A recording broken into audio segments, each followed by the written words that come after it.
నమస్తే, నేను సిరి. జగన్మోహన్ రెడ్డి గారు అయితే దేశంలో ఉన్న సెక్యులరిజం గురించి మాట్లాడడం జరుగుతుంది. ఏదైతే తిరుపతి లడ్డు వివాదం ఏదైతే ఉందో దాని గురించి అయితే తను మాట్లాడడం జరిగింది.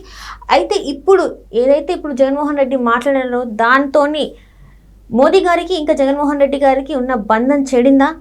సో అసలు ఏం జరుగుతుంది అనేది మనకి వివరించడానికి మనతో పాటు ఉన్నారు ప్రముఖ senior journalist, political analyst CS Rao గారు. నమస్కారం సార్. నమస్తే సార్. ఇప్పుడు జగన్మోహన్ రెడ్డి గారు మాట్లాడేది అంటే సెక్యులరిజం గురించి మాట్లాడుతున్నారు. అంటే దీంతో అంటే తిరుపతి లడ్డు వివాదం తర్వాత తను మాట్లాడిన మాటలు కొంత వివాదాస్పదంగా మారినాయి. ఇప్పుడు మరి జగన్మోహన్ రెడ్డి గారికి మోదీ గారికి ఏదైతే రాజకీయాలకు అతీతంగా ఉన్న ఈ బంధం మరి ఉందా పోయిందా? ఒకవేళ కనుక వాళ్ళిద్దరి మధ్య రాజకీయాలకు అతీతంగా ఉన్నటువంటి బంధం కనుక భవిష్యత్తులో కూడా కొనసాగితే నరేంద్ర మోడీ గారికి కూడా ఈ ఎఫెక్ట్ పడే అవకాశం ఉంది. ఇంత జరిగిన తర్వాత కూడా జగన్మోహన్ రెడ్డి గారిని క్షమించి ఇంకా కనుక కాపాడాలి, రాజకీయాలకు అతీతమైనటువంటి బంధాన్ని కాపాడుకోవాలని చెప్పి బీజేపీ పెద్దలు కనుక అనుకుంటే ఖచ్చితంగా సమాజం ముందు అబాస్పాలు కావాల్సి వస్తుందని చెప్పి నిఘా వర్గాలు ఢిల్లీకి ఇచ్చినటువంటి సమాచారంగా చర్చ జరుగుతుంది ఢిల్లీ వర్గాల్లో. దీంతో నరేంద్ర మోడీ గారు అలాగే జగన్మోహన్ రెడ్డి గారి మధ్య బంధం బ్రేక్ అయిపోయినట్టే భావించాల్సి ఉంటుంది. దానికి కారణం ఏంటంటే, ఒకవేళ బ్రేక్ కాకపోతే జగన్మోహన్ రెడ్డి గారు ఇటీవల మాట్లాడినటువంటి మాటలు ఆ విధంగా ఉండేవి కాదు. ఏంటి మాటలంటే, రాష్ట్రానికి సంబంధించి రాష్ట్రంలో ఉండేటువంటి ప్రభుత్వాన్ని చంద్రబాబు నాయుడు గారిని టార్గెట్ చేస్తున్నారు జగన్మోహన్ రెడ్డి గారు. ఇది రాజకీయపరమైనటువంటి వైరము అని చెప్పి అనుకోవచ్చు. కానీ ఆయన ఆల్మోస్ట్ 2 days బ్యాక్ ఆయన చేసినటువంటి వ్యాఖ్యలు ఏంటంటే, అసలు దేశంలో మత సామరస్యం ఉందా, లౌకిక రాజ్యమేనా అసలు దేశంలో ఉండేది, ఇలాంటి మాటలు మాట్లాడారు. అసలు ఏం జరుగుతుంది దేశంలో వేరే మతం వాళ్ళు ఉండకూడదా, ఉండడానికి అవకాశం లేదా, వేరే మతం వాళ్ళు ఉంటే తప్పేంటి, అసలు హిందూ వాదాన్ని ఎందుకు వినిపిస్తున్నారు, హిందూ మతమే ఉండాలా, ఇలాంటి మాటలు మాట్లాడారు ఆయన. అంటే ఇక్కడ నాకు ఒకటి అర్థం కాని విషయం ఏంటంటే, తిరుపతి లడ్డు వ్యవహారానికి మతానికి సంబంధం ఏముంది సార్? ఇది అంటే ఏదైనా కూడా ఒక క్రిస్టియన్ అంటే చర్చ్, ముస్లిమ్స్ అంటే వాళ్ళకి మసీద్, ఇవన్నీ వాళ్ళకి ఎంత పవిత్రమైన ప్లేసెస్లో అక్కడ ఏదైనా కల్తీ జరిగితే వాళ్ళు అంతేలానే రియాక్ట్ అవుతారు. ఇప్పుడు తిరుమల తిరుపతి దేవస్థానం అంటే ఇది ఇక్కడ అందరూ వస్తారు, ఒక వీళ్ళు వాళ్ళని కాదు, చాలామంది వస్తారు. ఇక్కడ ముస్లిం వాళ్ళకి కూడా ప్రత్యేకమైనది బంధం ఉంది మనకి తిరుపతి దీనికి. ఇక్కడ ఇది కల్తీ జరిగింది, మాట్లాడితే తప్పేంటి? ఇక్కడ మతం గురించి మాట్లాడాల్సిన అవసరం ఏముంది? మతాన్ని తీసుకొచ్చారు, కులాన్ని కూడా తీసుకొచ్చారు దీంట్లో జగన్మోహన్ రెడ్డి గారు. సరిగ్గా ఈ పాయింట్ దగ్గరే నరేంద్ర మోడీ గారు జగన్మోహన్ రెడ్డి గారి మీద ఆగ్రహం వ్యక్తం చేస్తున్నారు. నరేంద్ర మోడీ గారు సీరియస్గా ఇతని కదలికల్ని, ఇతని మాటల్ని, ఇతని వ్యవహారాలని మొత్తాన్ని ఎప్పటికప్పుడు తెలుసుకుంటున్నారు. ఇక కౌంట్ డౌన్ స్టార్ట్ అయింది జగన్మోహన్ రెడ్డి గారికి, ఇక క్షమించే అవకాశం లేదు నరేంద్ర మోడీ గారు అనేటువంటిది ఢిల్లీలో చర్చ నడవడానికి కారణం ఇదే. మరి 11 సంవత్సరాల బెయిల్ రద్దు చేసే అవకాశం ఉందా? ఏవైతే కేసులు ఉన్నాయో ఇప్పుడు మళ్ళీ కొత్త కేసులు ఏవైతే ఉన్నాయో మరి దీని మీద విచారణ కొనసాగించి మరి అరెస్ట్ చేసే అవకాశాలు ఉన్నాయి. ఎందుకంటే ఎప్పటి నుంచో ప్రజలు ఎదురు చూస్తుంది అదే, ఏమైంది అసలు ఇన్ని సంవత్సరాలు ఒక బెయిల్ మీద ఉన్న ఏకైక వ్యక్తి మరి ఇతనే, అట్లీస్ట్ ఇప్పుడైనా మరి స్పందించే అవకాశం ఉందా లేదా అనేది మరి వాళ్ళు ఎదురు చూస్తున్నారు. మరి ఎలా ఉంటుంది సార్? ఇప్పుడు ఒకవేళ చట్టం తన పని తాను చేసుకోనివ్వకుండా ఇప్పటి వరకు బీజేపీ వాళ్ళు అడ్డుపడ్డారు అనేటువంటి అభిప్రాయం ఉంది కదా, ఇంకా కూడా అదే అభిప్రాయం కొనసాగిందనుకో నష్టపోయేది రాజకీయంగా బీజేపీ, అలాగే నరేంద్ర మోడీ గారు, అమిత్ షా గారు వీళ్ళందరూ ఉంటారు బీజేపీలో.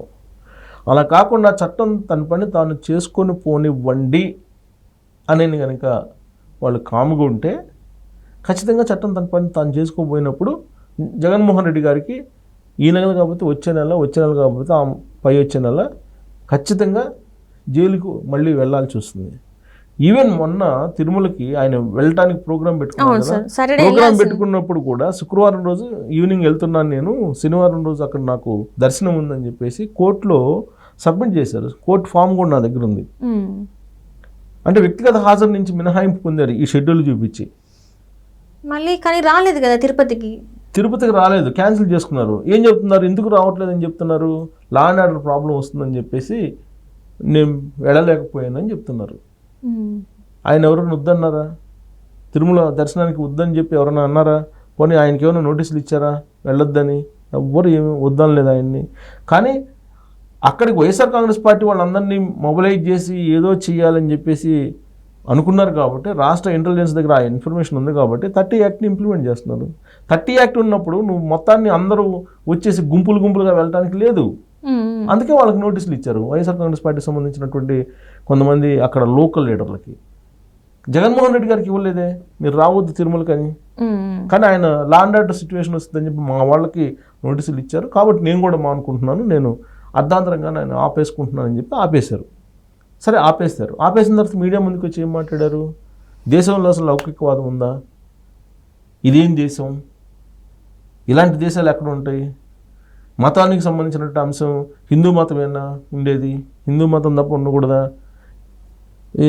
వెళ్ళకూడదా హిందూయేతరులు తిరుమలకి? ఇలాంటివన్నీ మాట్లాడారు.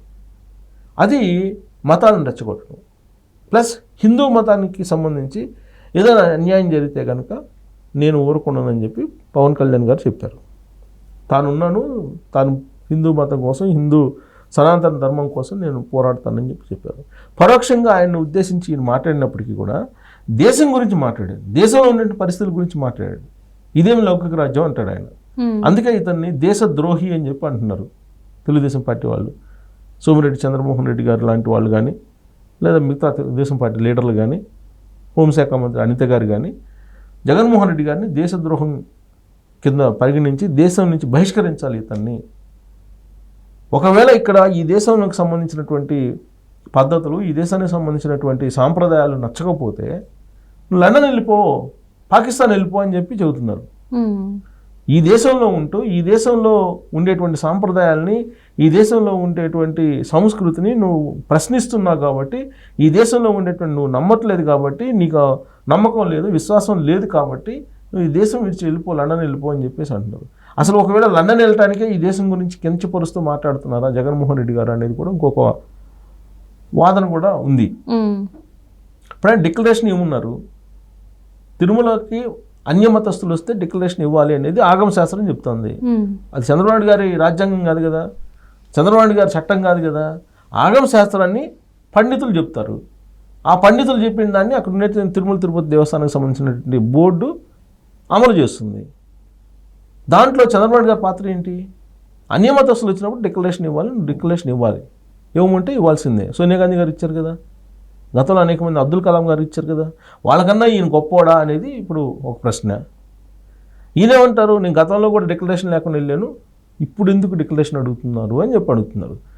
అధికారం ఉంది కాబట్టి దర్పాన్ని ఉపయోగించి వెళ్ళావు, కానీ ఇప్పుడు అధికారం లేదు. అక్కడ చట్టం సాంప్రదాయాలు ఇవన్నీ ఉన్నాయి, వాటిని పాటించి వెళ్ళమని చెప్తున్నారు. అధికారంలో ఉన్నప్పుడు దాన్ని ధిక్కరించి వెళ్ళారు కాబట్టే వెంకటేశ్వర స్వామి ఏం చేశారు, 11 మంది ఎమ్మెల్యేలకు పరిమితం చేశారు.